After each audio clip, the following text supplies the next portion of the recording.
Okay guys, here we go. I asked you for some trades and you've been sending me in plenty, so we've split it into two separate videos. First off, we've got Mark sent me a trade that he did. Not sure if it's in a 12 team or 16 or 14 even, but he gave away Tom Brady and acquired this year's 112, this year's 412 and a 2023 second.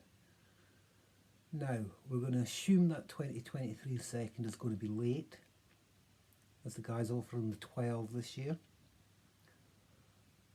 So, I don't know how deep the class is next year. As I say, I know it's top loaded. I know there's some outstanding prospects in the first 6, 7 or 8 picks. Pick 24, pick 25, I'm not so sure about. The pick 412, that is just absolute fluff. I really do not care about that. So basically we're tying it down to Tom Brady for this year's 112 and a decent dart throw next year. Now, unless my team's a contender for the championship this year, I absolutely love this thing, this trade. You're getting 112. You've got a choice of one of the tier 3 wide receivers, tier 2 running backs, or possibly one of the tier 2 quarterbacks this year, if you want to go down that route. Tom Brady, nothing needs to be said about Tom Brady.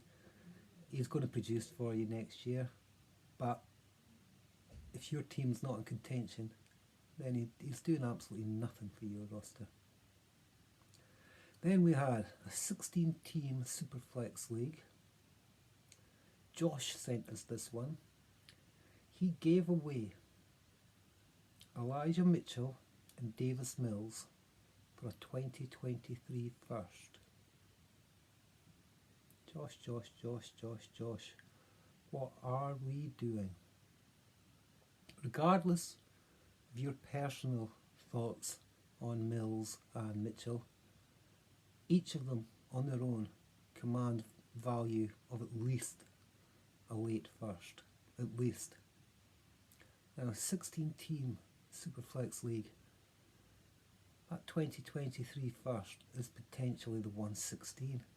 That's a mile away from that top 6, 7, 8 talent that we've got coming through next year.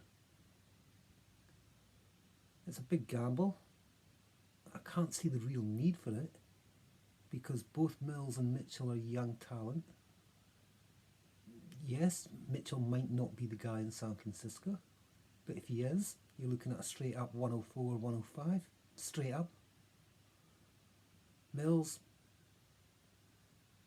if Houston don't draft a quarterback,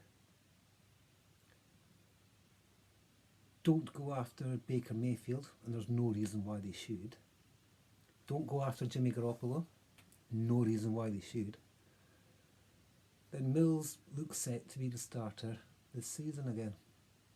And as we've said many, many times before, in a 16-team Superflex League, the value of the position is just magnified, absolutely magnified.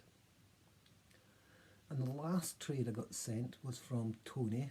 It wasn't involving him.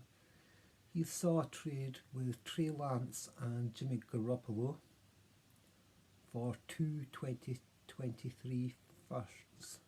Now, this league was a 14-team league. Again, we'll have to assume those firsts to be mid to late.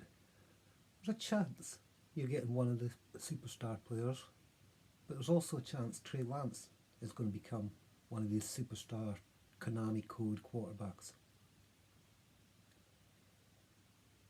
Jimmy Garoppolo, for the person acquiring Trey Lance,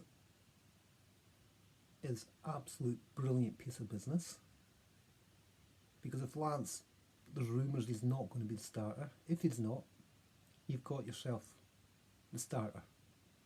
It's not great for fantasy, but he'll get a safe-ish floor, get you points every week until your man Trey Lance comes in. Now, if Trey Lance is as good as they all say he's going to be, Trey Lance on his own is worth 2 firsts. And there's no quarterback in this year's class apart from Malik Willis that can get near him. So I like the deal on the side on the person acquiring the 2 quarterbacks. Heck, if Jimmy G goes and becomes a starter somewhere else, all of a sudden you've got 2 starting quarterbacks. Two starting quarterbacks in a 14-team league fantasy for 2 mid to late firsts. Absolutely brilliant bit of business.